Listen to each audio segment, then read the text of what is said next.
ایک آدمی محمود غزنوی کے پاس نا اپنا کیس لے کے آیا، مدعی بن کے آیا۔ اس نے کہا بادشاہ میرا کیس بڑا نرالا ہے۔ بادشاہ سلامت نے کہا وہ کس طرح؟ کہنے لگا یہ میرے پاس ایک تھیلی ہے، میں نہ سفر پہ جانے لگا تو یہ تھیلی پوری ہیروں کی بھری ہوئی تھی۔ فلاں علاقے کے جو قاضی صاحب ہے نا، میں جاتی دفعہ میں کہیں سفر پہ جا رہا تھا تو میں ان کے پاس چھوڑ گیا کہ رستہ لمبا ہے، کہیں کوئی مجھ سے چھین نہ لے، ہیروں کی بھری ہوئی۔ کچھ دنوں کے بعد میں واپس آیا ہوں، قاضی صاحب نے مجھے تھیلی واپس کی ہے تو اس میں ہیروں کی بجائے کھوٹے سکے نکلے۔ اب میں نے قاضی صاحب سے کہا ہے تو قاضی صاحب تو میرے گریبان تک آتے ہیں، وہ کہتے ہیں بتا کہیں سے پھٹی ہے، کھلی ہے؟ وہ جس طرح ٹانکے لگا کے تو نے سی تھی اسی طرح لگے ہوئے ہیں کہ نہیں؟ تو حضور لگے بھی بالکل اسی طرح ہے، نہ پھٹی ہے نہ کھلی ہے۔ اب میں لٹ گیا ہوں، میری کل عمر کی کمائی ضائع ہو گئی، کھوٹے سکے کہاں اور ہیرے کہاں؟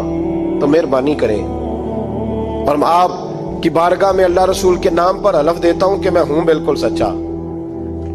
محمود غزنوی کہنے لگے تو جا، تھیلی چھوڑ جا، اور جب میں تجھے بلاؤں گا پھر دوبارہ آنا۔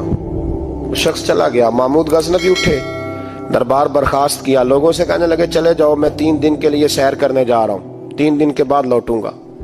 اکیلے جب رہ گئے نا محمود دربار میں تو محبوب نے چھری منگائی۔ وہ جس تخت پہ بیٹھتے تھے وہاں گدا بچھا ہوا تھا، یہ گدا پڑا ہے نا، وہ گدا بچھا ہوا تھا۔ محمود نے چھری کے ساتھ اس کو پھاڑ ڈالا اور چھری جیب میں رکھی نکل گئے۔ کہنے لگے میرے بعد کوئی میرے دربار والے احاطے میں داخل نہ ہو۔ محمود چلے گئے۔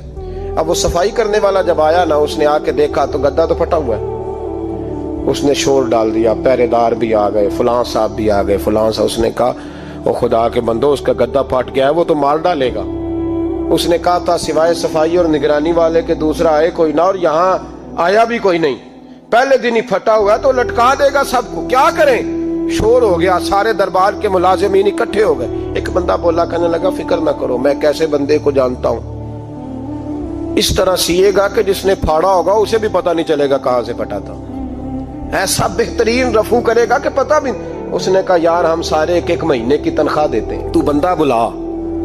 وہ بلا لیا اس کو، اس کا نام محمد رفو گر تھا۔ وہ آیا، اس کو گدا دکھایا، اس کا یار اس طرح سینہ پتہ نہ چلے۔ اس نے کہا فکر ہی نہ کرو، میں بڑا کاریگر ہوں۔ بڑے بڑے کاریگر لوگ نہیں ہمارے ملک میں پائے جاتے، کوئی نشان چھوڑتے ہیں پیچھے بڑے۔ احمد رفو گر کہنے لگا اس طرح سیوں گا کہ پھاڑنے والے کو بھی پتہ نہیں۔ ان کا پیسے لے یار تو سی دے۔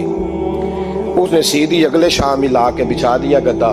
تیسرے دن بادشاہ سلامت آئے، آ کے پہلی نظر گدے پہ ڈالی۔ اس نے بلایا سب ملازمین کو، کہا کس نے سیا ہے؟ کہا جناب کیا ہوا؟ کہا یہ پھٹا ہوا تھا۔ کس نے؟ کہا نہیں پھٹا ہی نہیں۔ وہ کہنے لگے بنو بات، میں خود پھاڑ کے گیا تھا، تو بتاؤ صحیح سیا کس نے ہے؟ کہا جناب آپ پھاڑ کے گئے تھے تو بتایا کیوں نہیں؟ فرمانے لگے اسی لیے تو بتایا نہیں تھا کہ تم خود تحقیق کر لو، بلاؤ بتاؤ سیا کس نے۔ تو بلا لیا، احمد رفو گر آ گیا۔ اس کو جب بلا کے سامنے بادشاہ کھڑا کیا، کہا بھئی تو نے سیا ہے؟ کہنے لگا حضور آپ کے سارے ملازم کٹھے ہو کے آئے تھے، میری غلطی کوئی نہیں۔ کہا نہیں یار تو بڑا کاریگر ہے، میں نے اپنے ہاتھ سے پھاڑا تھا پر مجھے بھی نہیں پتا چل رہا کہاں سے پھٹا تھا۔ اچھا یہ بتا یہ تھیلی جو ہے یہ بھی تو نے سی تھی؟ اس نے کہا جی آپ کے خادم کا ہی کارنامہ ہے، وہ فلانے علاقے کے قاضی صاحب آئے تھے، اس میں سے ہیرے نکال کے تو کھوٹے سکے بھرے تھے، تو مجھے بھی تھوڑا سا حصہ ملا تھا۔ محمود نے سارے گواہ بھی اکٹھے کر لیے، ثبوت بھی اکٹھے کر لیے۔ پھر قاضی کو بلایا، پہلے سارے ثبوت اور گواہ کیس حل کر لیا۔ پھر ہمارے ہاں یہ حال ہوتا ہے کہ مدعی 2-3 ہفتے کے بعد خود ہی ہاتھ باندھ جاتا ہے، کہنا تسی میری جان چھڈو، مجرم پھڑو پاوے نہ پڑھو۔ وہ کہتا ہے مجھے معافی دو، میں رہا۔ ظلم ہے نا، ظلم زیادتی ہے کہ جو بیچارہ اتنے سوال مجرم سے نہیں ہوتے جتنے مدعی سے ہوتے۔ اب یقین کریں اتنے سوالات ہوتے۔